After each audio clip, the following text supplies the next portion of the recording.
It's important to understand what the 5G is doing and what they say it's doing. We're told on the IEEE beamforming document that this technology cooked your eyes like eggs in World War II.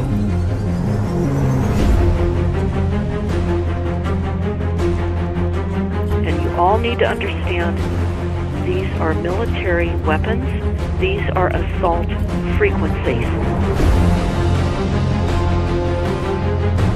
If you garner nothing more than that, that's what you need to know. It's microwave radiation warfare, is what this is.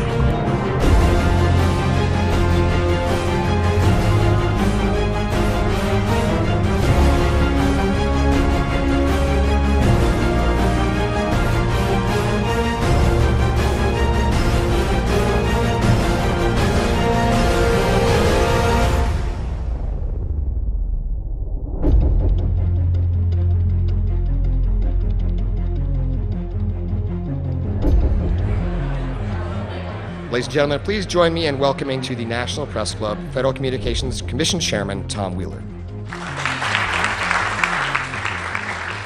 It's an honor to be here at the National Press Club. The first generation wireless, 1G, was voice. The second generation, 2G, allowed both talk and text. Third generation, 3G, the internet, in a limited way. And today's technology, 4G, completed that digital migration. But if anyone tells you that they know the details of what 5G is going to become, run the other way. This video is brought to you by the number 5 and the letter G. And pretty soon, everything else will be too. I have to tell people 5G is a killer. I'm Mark Steele.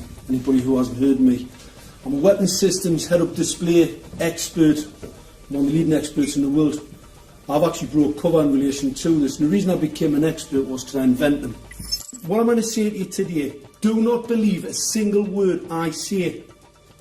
Not one. I want you to do your own research. You'll find it's absolutely terrifying. You got your body covered? Aye. Oh, good lad. Right, because I can talk to that. This 5G roll-up is a weapon system. I've got a letter in with central government because I know about weapon systems more than anything other. In Britain, in a place in the north of England called Gateshead, a scientist there called Mark Steele has been very publicly and actively warning people about the effects of LED streetlights, which he says in Gateshead are emitting now 5G. Right, what's the crack? Hey, lads. I'm just having a word with these Gateshead council workers about replacing these transmitters on these lights that are causing harm and assaulting the community. This is an existential threat to the economy, to the environment and humanity. If these transmitters are everywhere, then everyone's at risk, surely.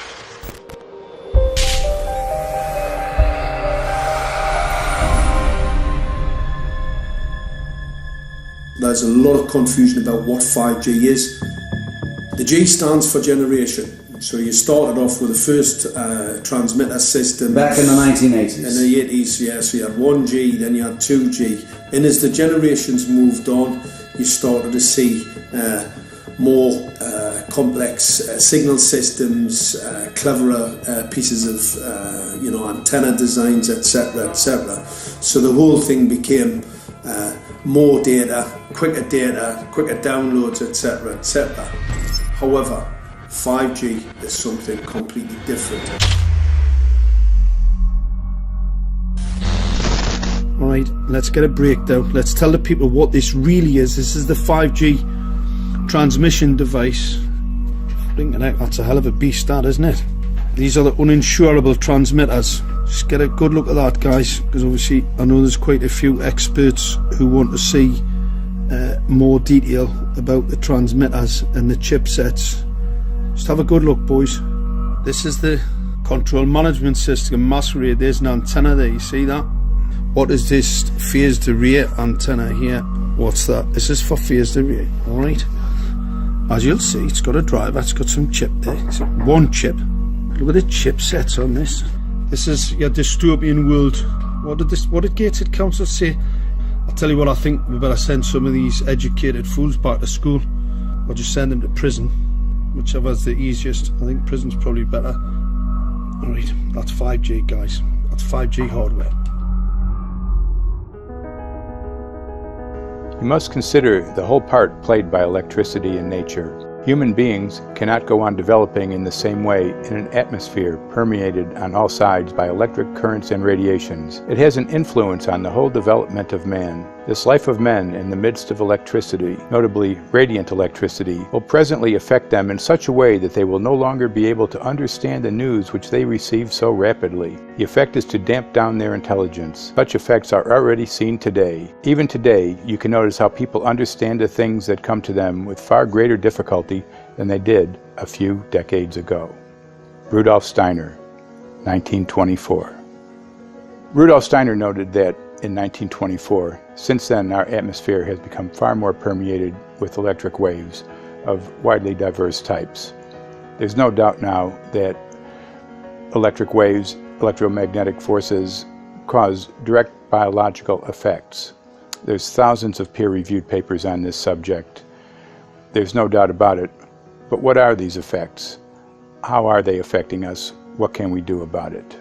We're now at a stage where we're putting in what's called 5G, which is a special type of broadcast for high-density information transfers. And it turns out that this is the same frequency bands that are used in crowd dispersal weaponry.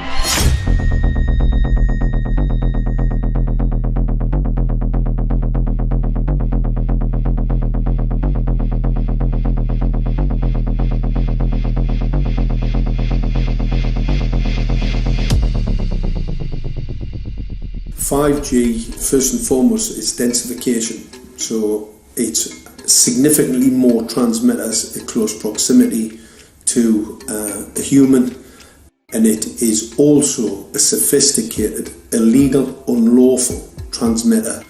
What I mean by that is it is a high gain dielectric lens antenna, and what that allows 5G transmitters to do is to 3D map its environment in your home. The 868 megahertz frequency is specific for battlefield interrogation systems, so sub-gigahertz. It allows the signal to travel through concrete brickwork with ease, and it can actually data gather. It is a target acquiring system. Phased array is basically radar off the battlefield. It is extremely good at identifying targets and being able to lock onto targets. And not only that, it can specifically target you as an individual. So any judge sitting on an interesting case, let's say, any lawyer, any barrister, anybody doing any work that is potentially controversial, your life could be at threat. So the antenna design that you currently have on top of these LED street lights, masquerading as a control management system, it basically battlefield interrogation equipment. The first phased array unit was actually called Mammoth, used by the Germans during the Second World War to identify Allied aircraft. Obviously things have moved on significantly since then.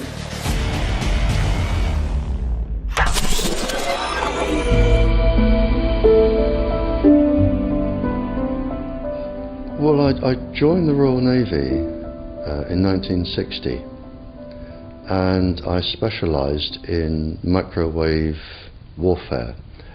Radar, obviously, which uses microwave, but they don't just teach you radar, they teach you all about microwaves and other uses. So I understood about microwave warfare and how it can damage people, how it can harm people. Microwaves then were used as weapons, as they are today. It is a perfect stealth weapon, and when governments don't like a group of people, For instance, the ladies who protest at Greenham Common in England about the American missile base they camped, they were microwaved.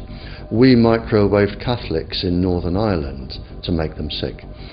It goes on all over the world, and it's a weapon that you don't know you're being targeted, because the dose is very, very low, which is actually more dangerous than a high dose. It's very, very low, and it may take a year or two, but you can cause neurological damage and cancers with low-level microwaves, and you can make all your opponents sick. It's a perfect weapon for a government. Our impulses are being redirected. We are living in an artificially induced state of consciousness that resembles sleep. Their intention to rule rests with the annihilation of consciousness. We have been lulled into a trance. They have made us indifferent to ourselves, to others. We are focused only on our own gain. Please understand, they are safe as long as they are not discovered. Keep us asleep, keep us selfish, keep us sedated. Almost immediately, I had neighbours knocking on the door, talking about children bleeding from the nose. I had images posted on Facebook. And one neighbour in particular came to my door and mentioned the fact that since the LED street lighting had been installed, she was bleeding from the nose every single night. I thought it was unbelievable. However, I spoke to another neighbour who lived not far from the first lady who mentioned this, and she also confirmed that since the LED street lighting had been installed, she also had started to develop nosebleeds and had never had nosebleeds before in her life. That then put me on a journey to investigate. I measured microwave radiation levels from the transmitters on top of the LED streetlights. The basic 868 megahertz, it was significantly higher than the current Council of Europe 1815 resolution, which is a maximum of 600 millivolts. I've measured up to over 3,000 millivolts.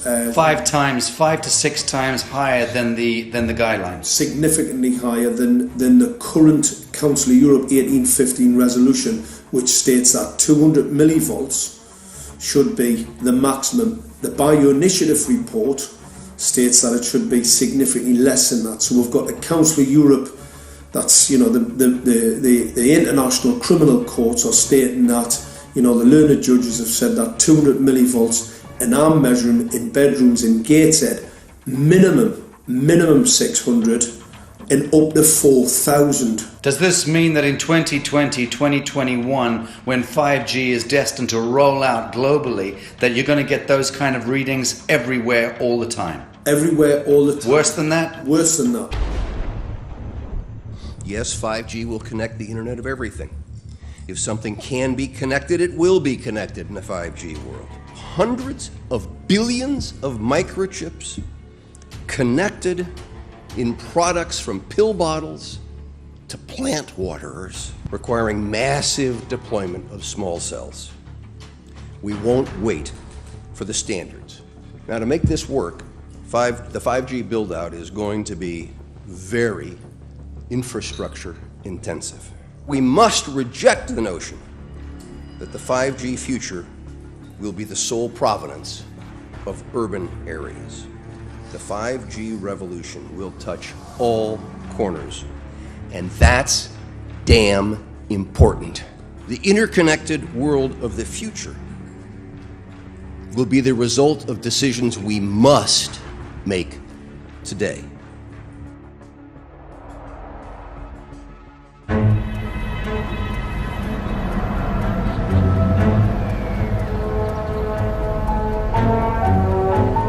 The main issue before us today is Senate Bill 637 and Senate Bill 894, the former by Senator Hune, the latter by Senator Knopf. We're going to invite the first four witnesses in support of the legislation, and that would be John Jones with Sprint, David Lewis and Andy Emerson with AT&T, Neil Krevda with Verizon, and Frank Iacovetti Jr. with T-Mobile. So be straight with me.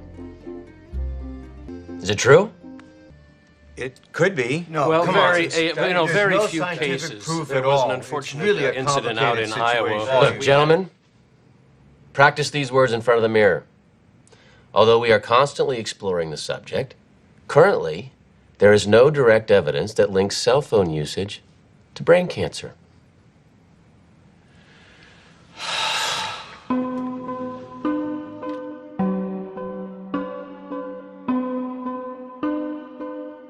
I'm Sharon Goldberg. I'm an internal medicine physician. I've practiced medicine for 21 years, and my background is mostly academic, internal medicine, hospital-based, clinical research, and medical education. I'm a certified Microsoft small business specialist. I've worked on space station designing the cabling system for the airlock module, where I was responsible for EMI/EMC analysis, which is electromagnetic interference, electromagnetic compatibility. I am a professor in the Department of Epidemiology, Biostatistics, and Occupational Health, and I teach there both toxicology and health effects of electromagnetic radiation. My name is Daphne Tachover, and I'm the founder of an organization called We Are the Evidence. We are an organization that represents the many adults and unfortunately many children who have become very sick from wireless technology radiation. There seems to be a couple false Easter eggs being put out there right now. I want to make sure we dispel that right off the gate. The effects of wireless on health scientifically are very, very clear. So it's always pushed back to the definition of an acceptable level of radiation. And that's what this is, by the way. This is about radiation. Wireless radiation has biological effects, period. My name is Dr. Angie Kolbeck. I've been reviewing the studies showing the impacts of wireless radiation on our health, and there are now thousands of studies showing the following adverse health impacts to wireless radiation: cancer, oxidative damage, DNA damage, DNA failure. Things like memory, dizziness, anxiety, brain fog. Headaches, nosebleeds, cognitive problem, exhaustion. We have evidence of DNA damage, cardiomyopathy, which is the precursor of congestive heart failure. Short and long-term memory loss, decreased attention spans, lower reaction times, even involuntary contractions of muscles causing misalignments of spines and jaws. Breast cancer. We suddenly have breast cancer in women who have no DNA predisposition. Disrupted immune function and change in stress proteins, reproductive and fertility effects. There are dozens and dozens of studies that show beyond any doubt what this radiation is doing to our sperm. Now, if you take the cell phone out of your pocket, the sperm will recuperate within 3 to 4 months. What would not recuperate would be the damage to the DNA of the sperm. That is irreparable. The wife of the ex-governor of Indiana was diagnosed with glioblastoma. Same brain tumor Ted Kennedy had and John McCain had. Did you look at John McCain's scar? This is a cell phone brain tumor. LeBron James, one of our sports people, had a salivary gland tumor. That is another cell phone tumor. You didn't hear about it because immediately after that was discovered, he was paid by Samsung to become their spokesperson. We are seeing increases in brain tumors. We're seeing increases in Alzheimer's. We're seeing increases in all of the neurotransmitter diseases, ALS, Lou Gehrig's disease, Parkinson's. These are all disease systems that are known to be associated with low-level energy exposures. We talk about 24/7, around-the-clock exposure, wherever you are and your whole body. You never get away from it. And it seems from our studies that maybe your immune system can cope with for a time, but it will deteriorate. Then the irradiation will definitely damage cells at a deeper level, and the question is what will then happen. These are out of peer-reviewed papers, so these are not just hypochondriacs thinking that they're doing it. We're having real problems with this. This is no longer a subject for debate when you look at PubMed and the peer-reviewed literature. These effects are seen in all life forms: plants, animals, insects, microbes. So 5G is not a conversation about whether or not these biological effects exist. They clearly do. There is scientifically evidence that is so strong that you can be certain that the standards used by the FCC to manage health effects are wrong. We need to start measuring how much radiation are people being exposed to. before we roll out 5G, there are 4 kinds of electromagnetic fields that we know are harmful to human health. So radio frequency radiation, magnetic fields, dirty electricity, and electric fields, okay? Our exposure, any given person, and all humans are affected by EMFs. What is our exposure in a day? It's not one cell phone. It's cell phones, it's multiple wireless networks, it's smart meters, it's cell towers. It's this sandwich, and it all adds up. The data we're going to look at are all published science, testing results, or public standards. At the bottom end of the radiation scale of what's called power density, or signal strength, is the minimum level at which cell phones will work, which was found to be 0.2 billionths of a microwatt per centimeter squared. Pine needles were found to age prematurely at 0.000027. At short-term exposures of 0.05, children aged 8 to 17 experienced headache, irritation, concentration difficulties, and behavioral problems. 0.1 is the biobiology or building biology guideline for extreme concern. 1.0 produced sperm DNA fragmentation and a decrease in sperm viability in vitro. Also at 1.0, the science shows the following bodily effects can occur: headaches, dizziness, fatigue, insomnia, chest pain, difficulty breathing, and indigestion. 2.5 saw altered calcium metabolism in heart muscle cells. 4.0, changes in the hippocampus affecting brain memory and learning. And at 6.0, DNA damage in cells. So, where are smart meters on this list? Electrical Power Institute in December 2010 measured a single Itron smart meter with pulses up to 7.93 microwatts per centimeter squared. Our own testing indicated approximately 8.0 with 1 meter. These tests are at a close distance, approximately 1 foot away from the meter, but an infant's crib could be just as close on the other side of the wall where the meter or bank of meters are installed. Even though there are all these known health effects at levels far lower, Switzerland, Liechtenstein, and Luxembourg see fit to set the standard at 9.5. And China, Poland, and Russia, 10.0. This is the same level at which behavior has been altered, producing reflexes of avoidance following 30-minute exposures. A room of 12 smart meters, very common and even a conservative number in an apartment building, tested at 19.8 microwatts per centimeter squared. This is hundreds of times higher than levels which clearly indicate harmful effects. So, how can utilities and governments get away with forcing these devices on everyone? This is how. In Canada and the US and several other civilized countries, the safety limit is set at 600 to 1,000 microwatts per centimeter squared. This so-called safety limit is literally tens of thousands of times higher than levels which are known to damage health according to peer-reviewed published science.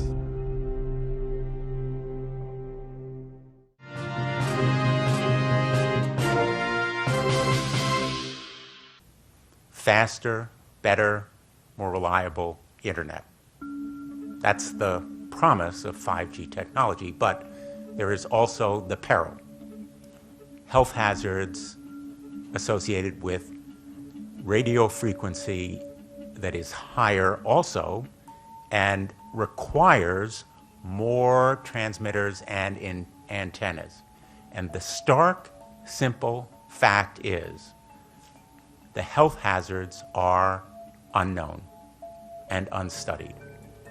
And that is a sign of neglect and disregard on the part of the Federal Communications Commission that seems unacceptable. There have been no answers so far. The FCC basically has said everything's fine, but in order to reach a conclusion about the health and safety of this new technology, we need facts.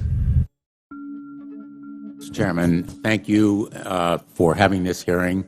5G, as you well know, also uses higher frequency waves that don't travel as far and will rely on a network of hundreds of thousands, potentially millions of small cell sites. And the question then is, are there any health implications, any public safety implications to those additional sites that are likely to be located close to homes, schools, workplaces, and closer to the ground, correct?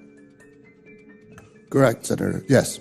So my question for you, particularly Mr. Gillen and Mr. Berry, how much money has the industry committed to supporting additional independent research? I stress independent research. Is that independent research ongoing? Has any been completed? Where can consumers look for it? And we're talking about research on the biological effects of this new technology. Thank you, Senator. I think, thank you for your focus on the issue. Safety is paramount, and as you alluded to, we rely on the expert agencies, we rely on the findings of the FDA and others as to the requirements to keep all of us safe. There are no industry-backed studies, to my knowledge right now. Happy to visit with you as to what opportunities you think there needs to be more studies, and we're always for more science. We also rely on what the scientists tell us. So essentially, the answer to my question, how much money? Zero. I can certainly follow up with you, Senator. To my knowledge, there's no active studies being backed by industry today. Anybody else know of industry commitments to back research, fund it, support it, to ascertain scientifically the health effect? No, I'm not aware of any. So there really is no research ongoing. We're kind of flying blind here, so far as health and safety is concerned. Thank you, Mr. Chairman.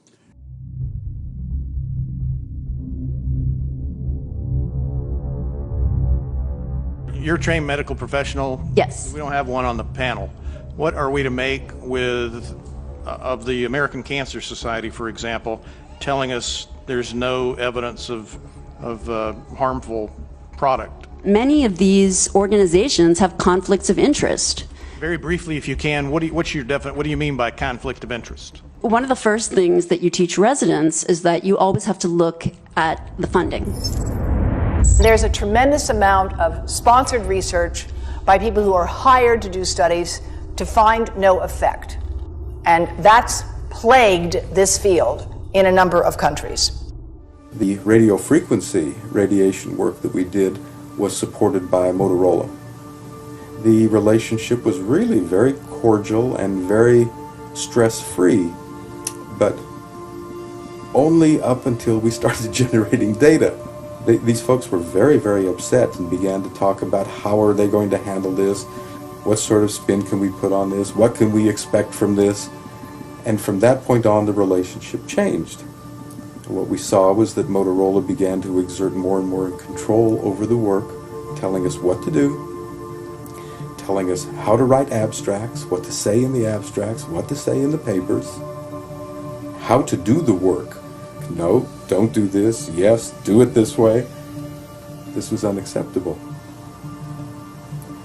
I had completed our study of DNA damage, and I submitted the final report to Motorola. They simply weren't willing to accept my interpretation of my study, my evaluation of my study, my knowledge of science at that point, and tried to urge me not to publish the study. Did you hear about people coming to you as far as having complaints about illness? We were made aware of health complaints following installation of smart meters, and we wanted to verify this using our field work. So I measured the field of about 30 different people while they stood 1 foot in front of the smart meter, and in every single case, the human energy field was obliterated as they stood in front of the smart meter. So in our first slides, what we see is normal cells, and the structure of the cells is intact and sound. This is what we would expect from a normal sample. So after 2 minutes of exposure in front of the smart meter at about 1 foot away, we see a totally different story. Sample 1, you can see a lot of degradation in the cells. The cell walls have been broken, and you see changes in the cells which are called mycoplasma. It shows a mutation to the cell.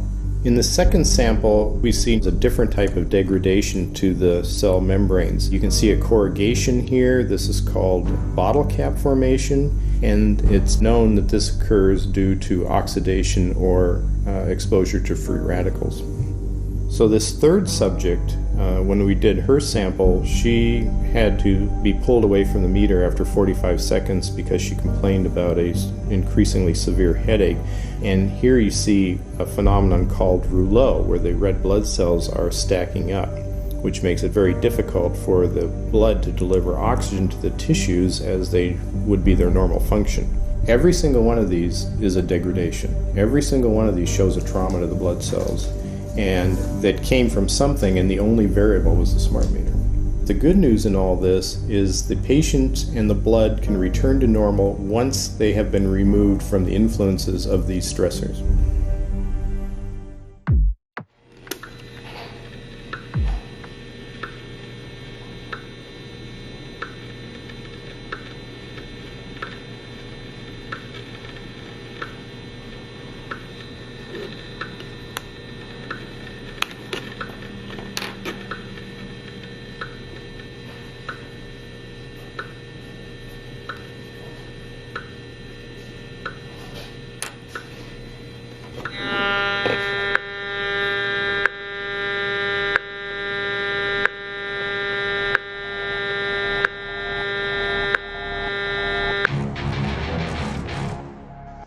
Some of the effects that we can look at, well, one thing is just our regular Wi-Fi, 2.4 gigahertz.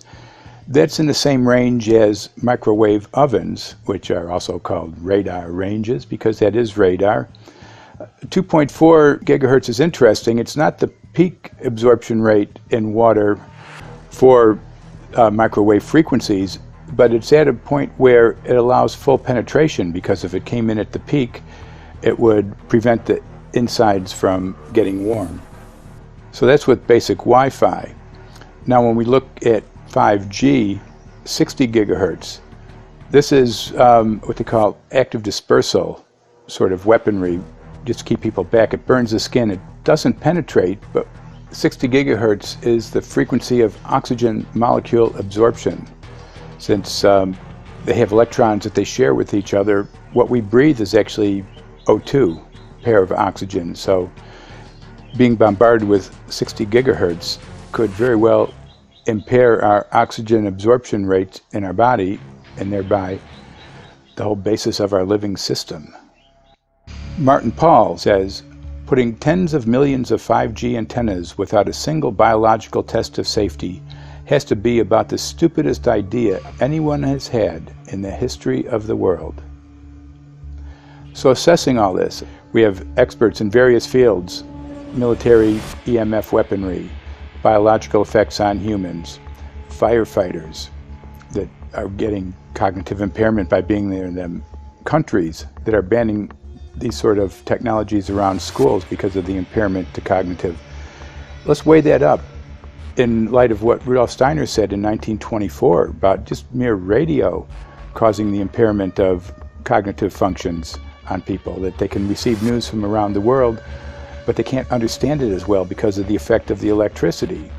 We have to say, something smells sinister here. With the 5th generation, it's actually a whole new ballgame. It's not using the same technology. They're switching to military-grade millimeter wave technology. And when you look at this technology, if you go and look at DARPA reports, come and look at some of the patents that the United States military has put out on what they can do with psychological weapons, all sorts of things, crowd control, active denial, anything you can think of, this is what they can do with 5G. So any type of military application you can think of which has an electromagnetic base, they can do with 5G. And they're putting this out blanket across the population. Ladies and gentlemen, the President of the United States. Good evening, my fellow Americans. In the councils of government, we must guard against the acquisition of unwarranted influence, whether sought or unsought, by the military-industrial complex. The potential for the disastrous rise of misplaced power exists and will persist. We must never let the weight of this combination endanger our liberties or democratic processes.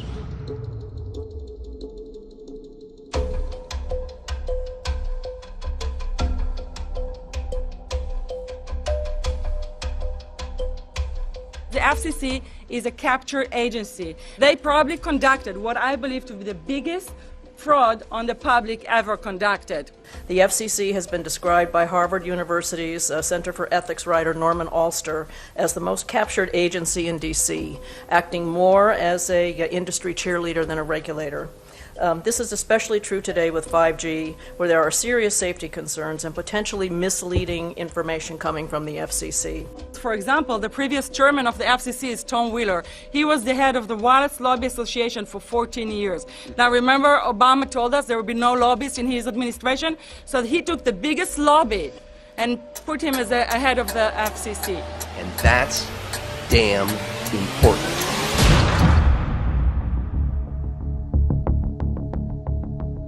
In 1993, the FCC started a rulemaking to adopt the IEEE regulations on this issue. IEEE is an engineer association. Why is it that we adopt regulation of engineers who maybe know how to measure this radiation when it's passing a wall, but not when it's passing a body?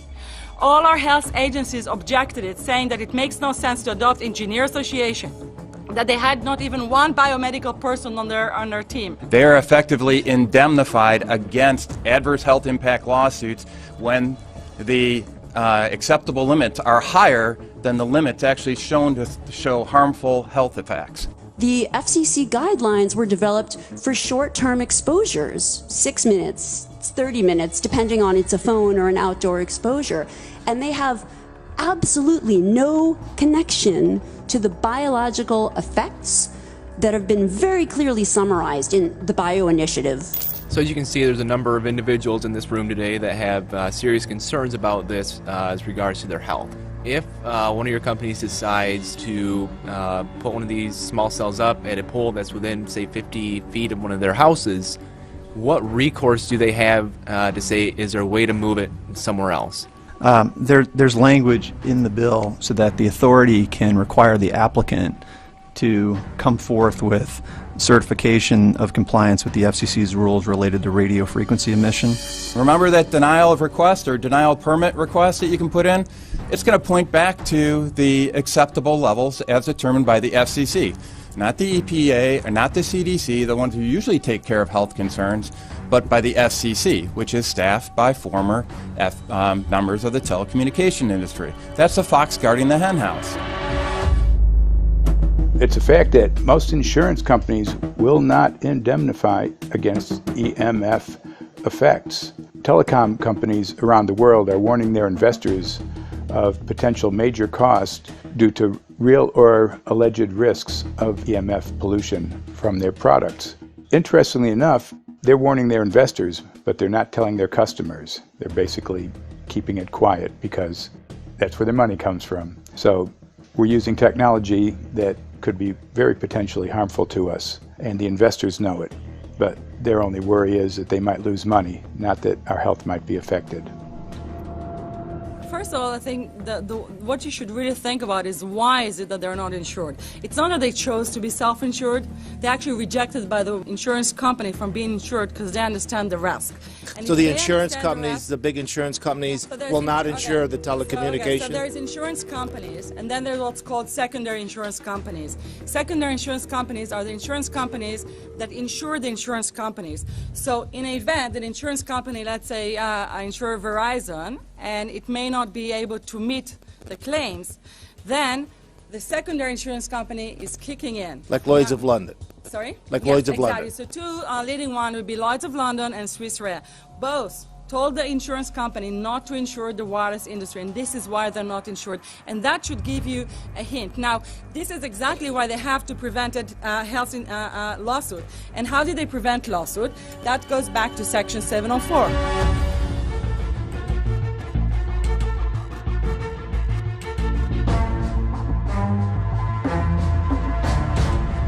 Section 704 was passed in 1996. This is how our rights in regards to health were taken away by the wireless industry. What this legislation did, it gave the power to regulate the health effects of wireless technology to the FCC.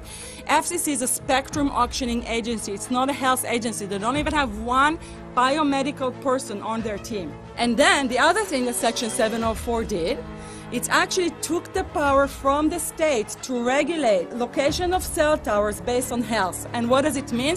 It means that if they want to put a cell tower in front of your home, you cannot go to your city council and say, hey, stop, I don't want it. I just heard in a lecture that there are 10,000 studies proving that it's harmful. I don't want it. My child is sick.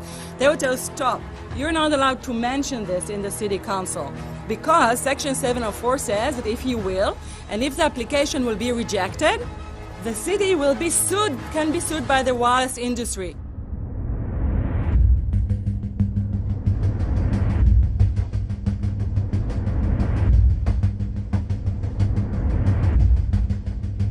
A major U.S. government study on rats finds a link between cell phones and cancer. Very first government study linking the radiation from cell phones to cancer. 2-decade, $30 million federal study out today found there is some evidence of a link between cell phone radiation and brain cancer.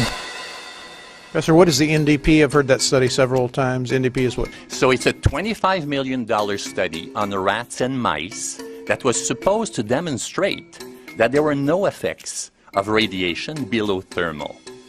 And in fact, it demonstrated exactly the opposite. And it follows on the heels of two major studies on animals that said exactly the same thing. And that study was designed perfectly to make sure that it cannot be challenged, that there will not be any doubt. That's why it took them 14 years. That's how they prevented discussion of health. And why do they want to prevent discussion of health if there's no problem with health? Simply put, FCC is completely unprepared, unable, and possibly unwilling to oversee 5G for safety, even as it barrels toward us. They are falling back on tired definitions and panaceas long since disproven by science. To make matters worse, recent FCC rulings and numerous industry-friendly bills passed at state and federal levels between 2016 and 2018 removed the last vestiges of local and state review over infrastructure siting, just when we need it the most. When those first studies were performed years and years ago, nobody knew about the importance of the microbiome, the role of the microbiome and the immune system, and even less the role of the microbiota inside our brains, that is, the microbes that are normally resident inside our brains, whose influence on brain function is nothing but immense. And you may think, well, who cares about the microbes? The less microbes we have, the better it is. Well, we know by now that this is not absolutely the case, because microbes are truly essential for the development and function of all our organs and systems. Our immune system is based on the microbes we have in our gut. And our brain also has microbes that influence its function. In tests, it's been found things like mold. If you grow mold inside a Faraday cage, it'll grow one way, and then even if the electromagnetic fields are around, take the Faraday cage away and some sort of 600 biotoxins are developed within the mold because of the effects of the EMFs upon it. Electromagnetic fields, even of weak quality, have an effect upon our microbiome, which is really essential to our whole being. This is going to eviscerate microbial DNA inside human beings, which is our effective operating system, number one. So it may not impact human DNA in laboratory experiments right now, and they're saying it doesn't impact human DNA. But given that human DNA is less than 1% of the cellular DNA in the human body, the rest of the cellular DNA is microbial, and we know that this will eviscerate microbial DNA. So we're talking about a takedown of the operating system of human beings. Exactly. I couldn't have put it better myself.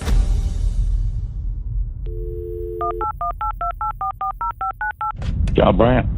Good morning, Mr. Brandt. Wow, this is Amanda from Virginia. Hi, how are you?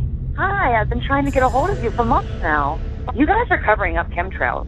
No, we are not covering up. We have no reason to cover up chemtrails. Of course, you have every reason to cover it up. Every reason. It's called losing your job. What reasons would that be? Oh, well, you personally, you would lose your job if you were to reveal anything to me, and it's probably unsafe for you to even be speaking about this, considering the types of individuals you work for. It's not unsafe. It is unsafe. There's no problem with us talking on, you're a citizen, you're making a complaint. Oh, Lord have mercy on my soul. It's a complaint in an area that we don't have authority to regulate.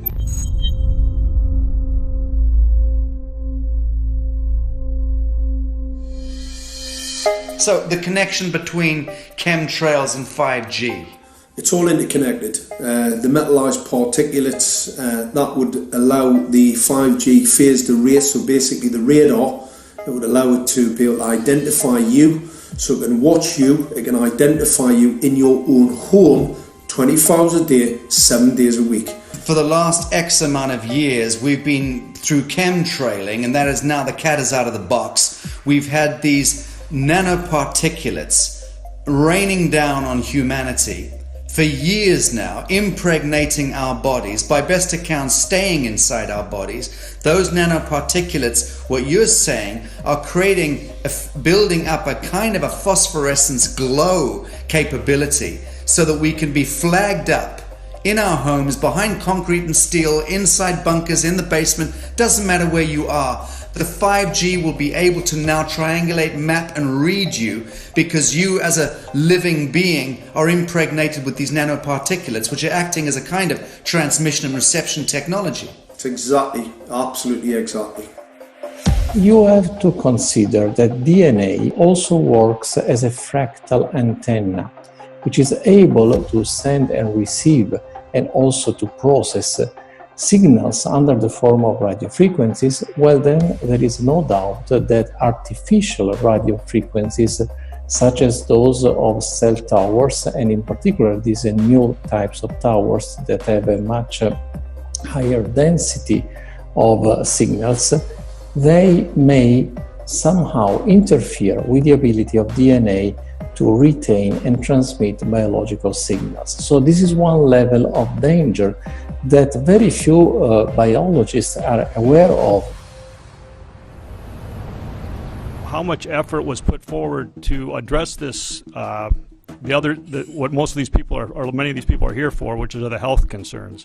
Was there any dialogue back and forth? Was there any working, was there many studies evaluated to look at regarding this area? Maybe not every person that has concerns on the legislation was brought to the table. Okay, so from your perspective, you feel that there was a legitimate amount of time to evaluate the data that the opposition would have on this? Absolutely, and I wouldn't put forth something that I didn't believe in.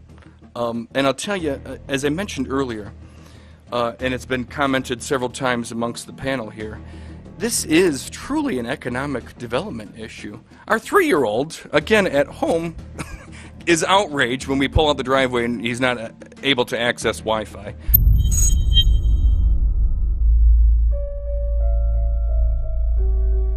I think anyone who puts Wi-Fi into a school should be locked up for the rest of their life.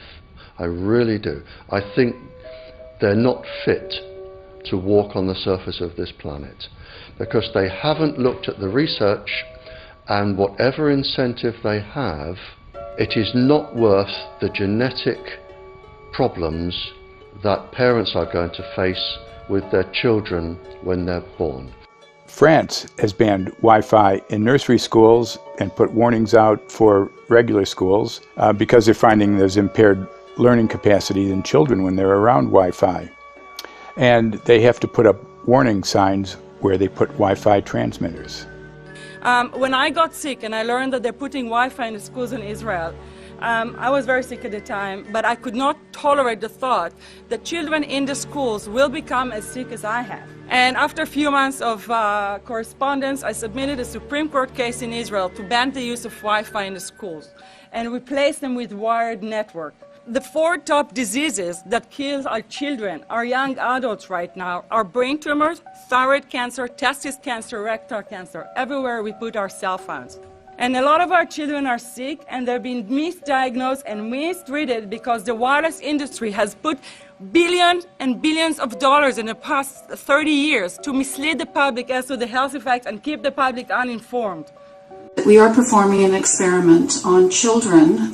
We are exposing children to microwave radiation for 6 hours during every school day. We have had absolutely no studies looking at the long-term effects of this radiation on young people or even on adults.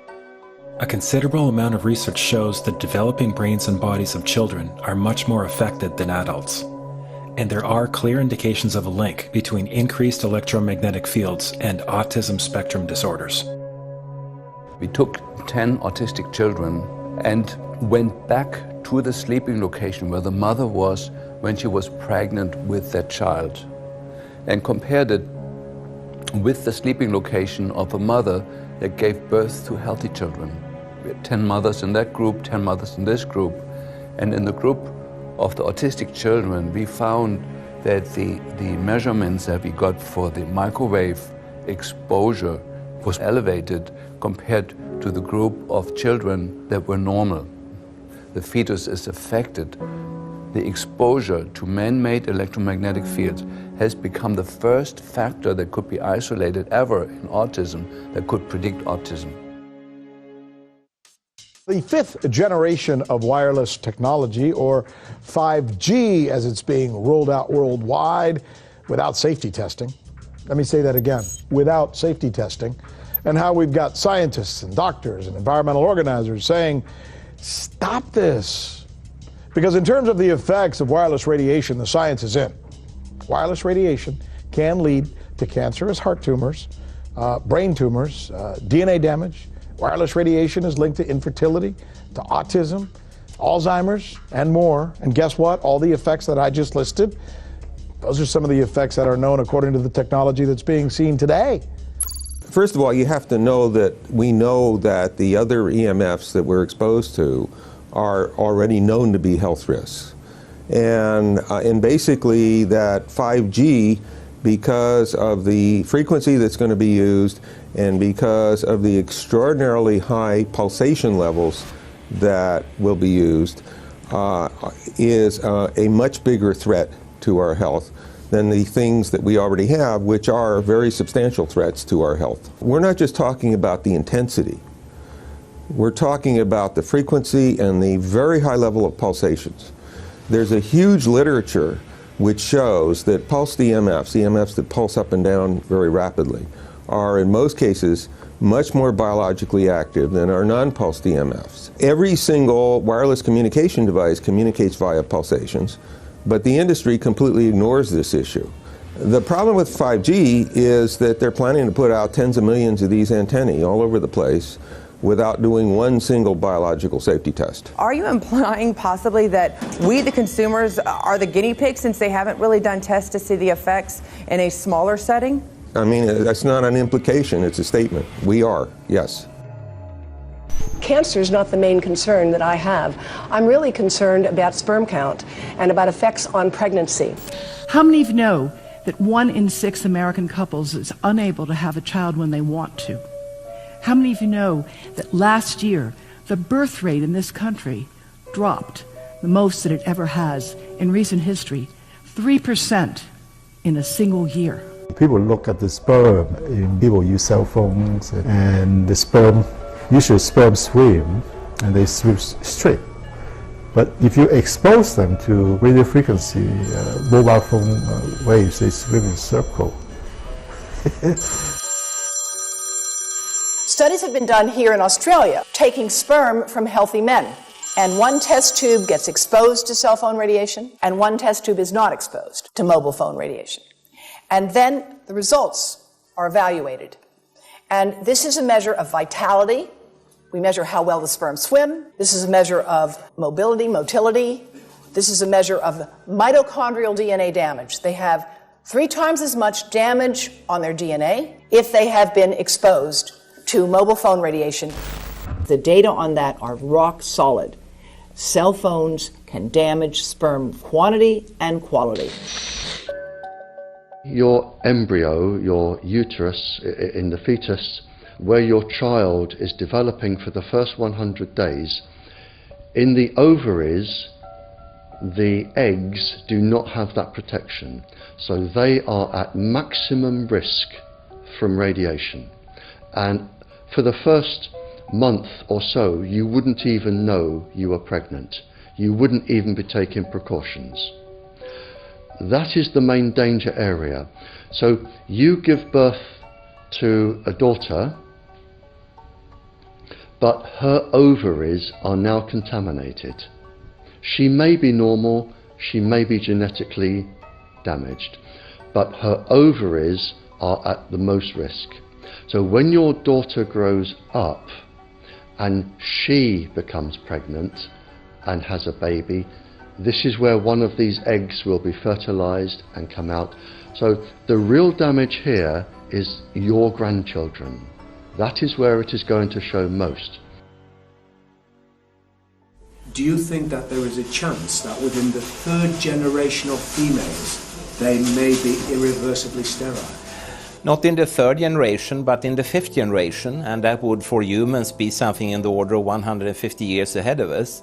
And of course, then it's too late to say that you are sorry, and it's very too late to say stop. There is a wealth of papers. I mean, we're talking about thousands of published papers in the scientific literature, few of which, or sometimes none of which, have entered the official documentations from authorities and likewise. So I think it's really time to have an independent compilation of data. Such was done at August 31st, 2007 in the form of the Bioinitiative report, of which I was one of the authors. And then we put together approximately 2,000 scientific references on a little bit more than 600 pages, clearly saying that if you, for instance, if you are a rat or a mouse or a cell or a molecule, you should definitely not allow yourself to be exposed to this. And in the meantime, we have this full-scale experiment using our own kids.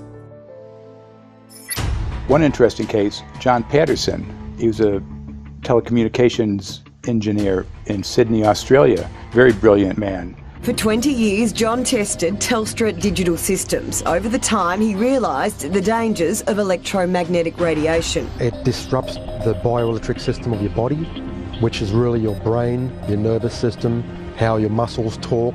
And he tried warning of these effects through different agencies, through his company. Got all the test gear out and measured it and drew up a report, and I was immediately removed from service. Finally, in 2007, he took matters into his own hand. He commandeered a used British Army tank and went and destroyed 6 cell phone towers in Sydney, Australia, because he wanted to stop this. He was trying to make a point. The message was that how dangerous it was. You know, these people were elected by us to manage our infrastructure in a responsible manner. That is the sole purpose of government if it's going to exist at all. And if it doesn't do that, then it has no right. It is invalid. So we need to pull this infrastructure down. We really do. But in order to do that, I mean, we can't just be some violent domestic terrorist. You've got to bring this awareness to the people that these towers are doing them damage. You don't need bandwidth that fast. And they're not doing it so you can download movies quickly. They're doing it so they can track every single thing you do and bring in this social crediting system to control even everything you think. There's a story about a lady called Claire Edwards. She was a United Nations staff member, and she was warning of the potentially catastrophic dangers of 5G technology. I took the issue to the UN Secretary General, Antonio Guterres. He is a physicist and electrical engineer, and lectured on telecommunication signals early in his career, yet asserted to me that he knew nothing about the dangers of 5G. Current public exposure levels are at least 1 quintillion, that's 18 zeros, 1 quintillion times above natural background radiation, according to Professor Olle Johansson of the Karolinska Institute in Sweden. The highly dangerous biological effects of EMFs have been documented by thousands of studies since 1932, indicating that we may be facing a global health catastrophe orders of magnitude worse than those caused by tobacco and cigarettes. 5G is designed to deliver concentrated and focused electromagnetic radiation in excess of 100 times current levels in the same way as do directed energy weapons. There is currently an international appeal signed by 237 EMF scientists from 41 nations, urging the UN and particularly the WHO to exert strong leadership in fostering the development of more protective EMF guidelines, encouraging precautionary measures and educating the public about the considerable health risks, particularly the risks to children and fetal development. Sorry, because we are talking with someone that is a little bit ignorant on these things. If we're talking to the Wi-Fi systems, I become worried because I put those devices in my house. I will have to, I confess my ignorance on this. We will have to, but I'm going to raise this with WHO, which I think is the organization that might be able to deal with it properly, because I must confess I was not aware of that danger.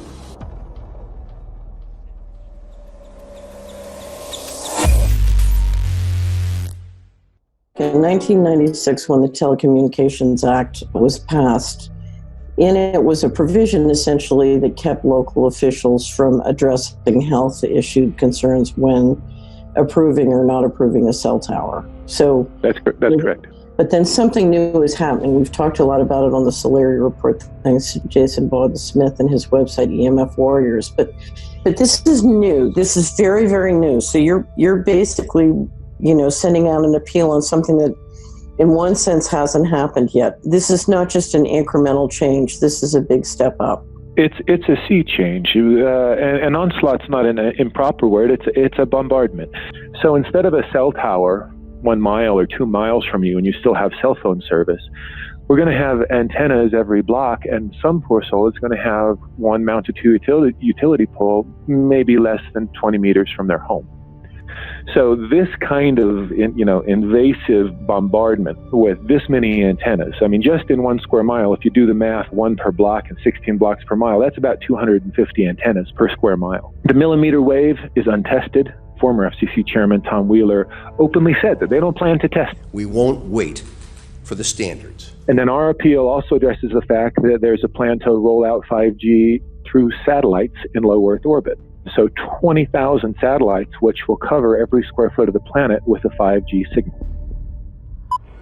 6, 5, 4, 3, 2, 1. Night after night, politicians and other leaders were telling Americans that Sputnik revealed that we were at great risk. Not just our pride, but our security is at stake. If Russia wins dominance of this completely new area, well, I think the consequences are fairly plain. Probable Soviet world domination. We choose to go to the moon in this decade and do the other things, not because they are easy, but because they are hard. Because that challenge is one that we're willing to accept, one we are unwilling to postpone, and one we intend to win. Welcome, everybody, to the White House. This is White House 5G Summit. My name is Justin Clark. I'm the Director of Public Liaison, and we are thrilled to have you here today. Really happy to be joined by a lot of leaders in industry, members of Congress and the Senate, White House leaders on this, and people from the FCC. Before we start, one, we are government, so don't assume we know anything, okay? I do agree, I don't know anything. I have become accustomed to giving speeches in my new position on subjects about which I frankly know very little, and we need more cell towers and connections in Connecticut, my home state. It's ridiculous. The U.S. is in the lead thanks to our private sector as well as the work of the FCC and this administration overall. But China and South Korea and many other countries are eager to claim this mantle. We have every intention to deploy 5G first and reap the benefits of faster and more robust wireless. Yes, I hope we beat China, of course. And get to gigabit speeds and low latency, and the race has begun. Let there be no mistake.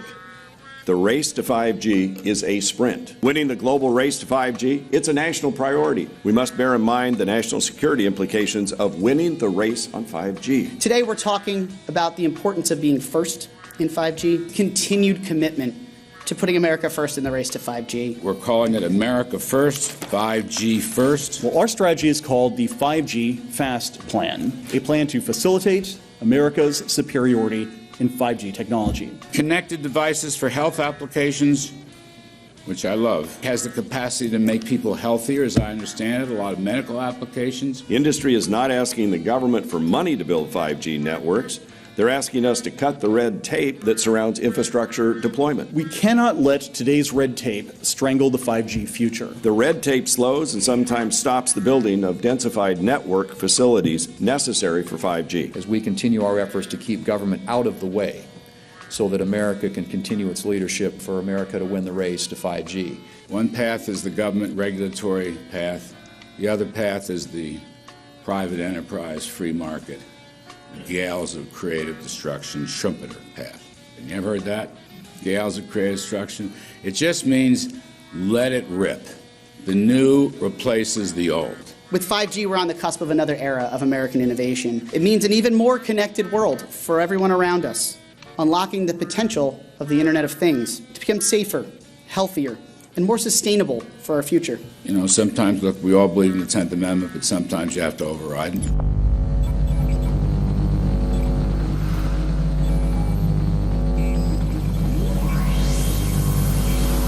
By the way, the 1996 bill permits that kind of override. We're not here to be completely heavy-handed, but sometimes you got to do what you got to do.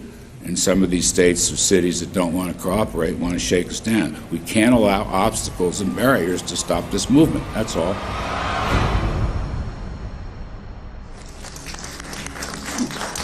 And this happened in Canada. I mean, there were some activists I was working with up there that said, well, you know, we won a victory. We got the Public Utilities Commission to allow us to opt out. And I said, boy, that's divide and conquer. They just got rid of the people that were raising hell. So, you know, that's not the answer. We need to opt out everybody. An opt-out is an agreement to pay to not be harmed. An opt-out is volunteering into extortion. An opt-out says that if I don't pay you, you have the right to harm me. So that doesn't work.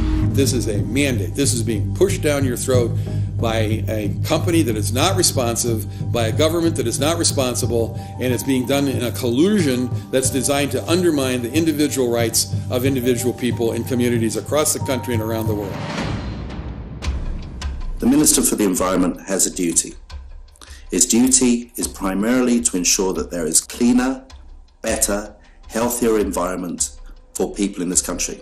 It's a simple duty. He also has a responsibility in regard to science and innovation to make sure that that happens.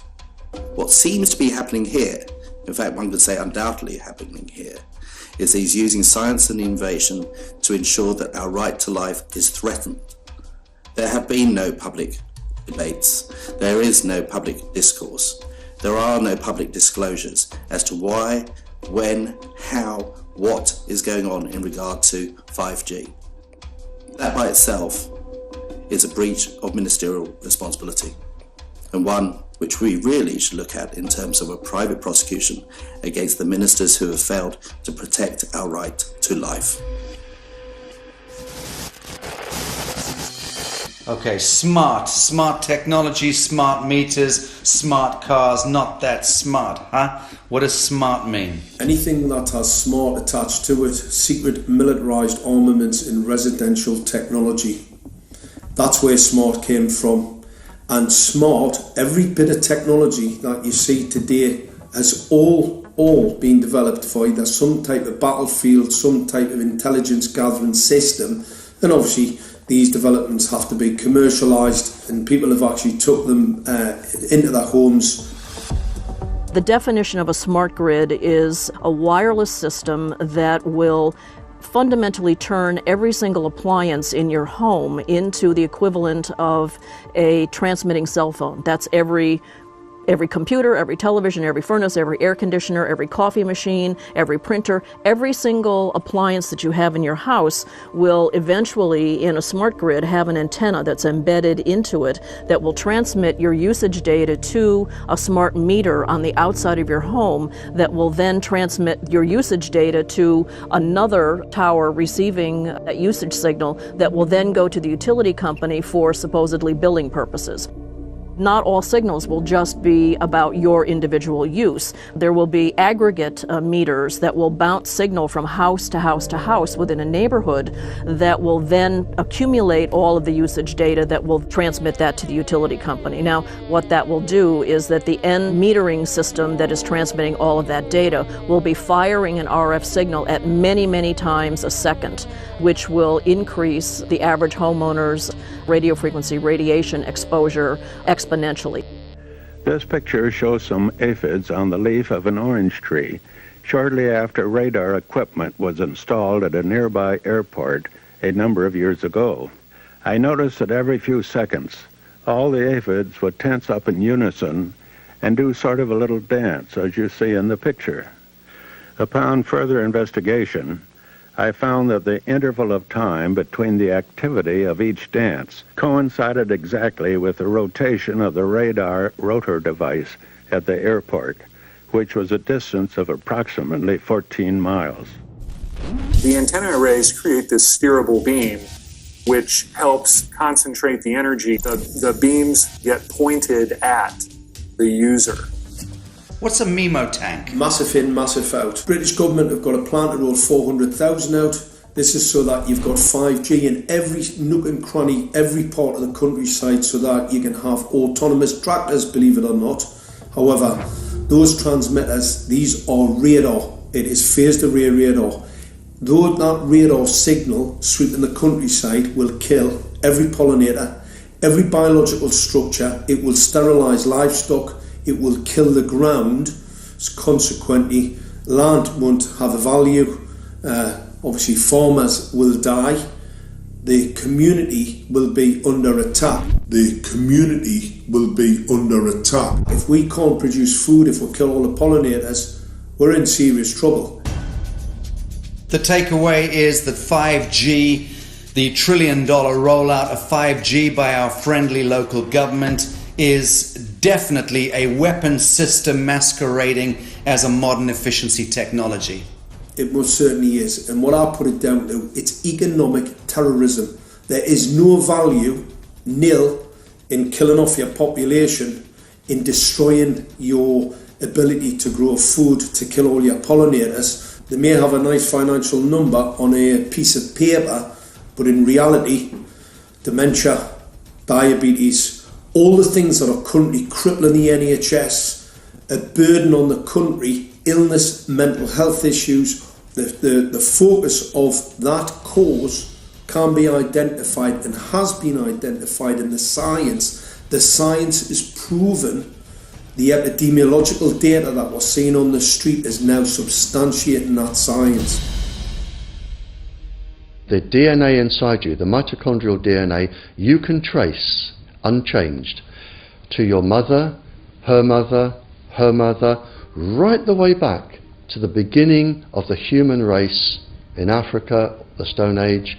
It is unchanged, the mitochondria, and that is being unchanged in your children, which means if you damage it, your child could be genetically damaged, then her child, and her child, and her child, forever. You are condemning the future generations of every single child.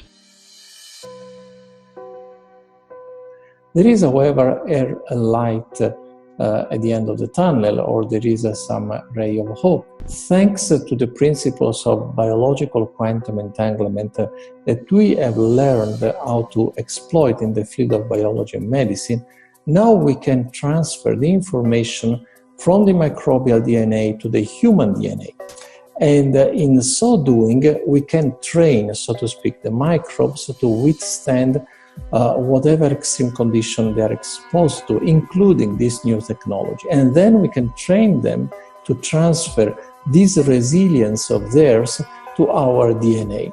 So let's say that there are good reasons to be worried about the introduction of these new technologies, but fortunately, since the knowledge in the field of quantum biology, in the field of microbiome medicine is advancing as fast as potentially harmful technology, then we can exploit this knowledge to protect ourselves from any real potential or perceived danger from these new technologies.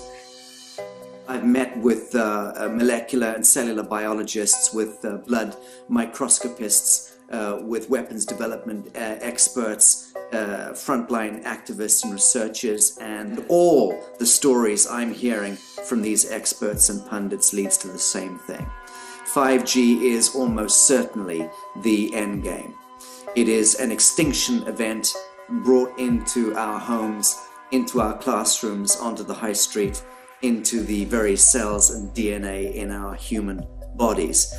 It is such a perilous threat that it is almost impossible to imagine, let alone describe. When the 5G signature goes live, it will tap into a multitude of satellites which are in geosat orbit around the surface of the Earth. Millions of surface antennas will pick up that signaling and will then scatter the signaling into hundreds and hundreds of millions of different micro antenna systems set up on street lamps and even in your home, which you're not aware of incidentally. The LED light bulbs in your home invariably contain the micro or nanotech lens flare capacitors which will receive the 5G signaling, and it will proliferate the 5G signaling everywhere by exploding the signal into billions of photons which will target everything all at the same time. This is stealth technology. This is invisible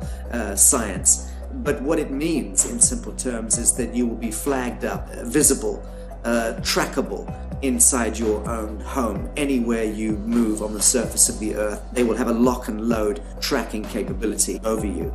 You will be visible to invisible masters, each one of us, all the time. Today, our governments and the corporate sector have managed somehow to infiltrate the mainframe of our civilization and are pushing through a $20 trillion infrastructural rollout without any, and I mean without any, health science running behind it.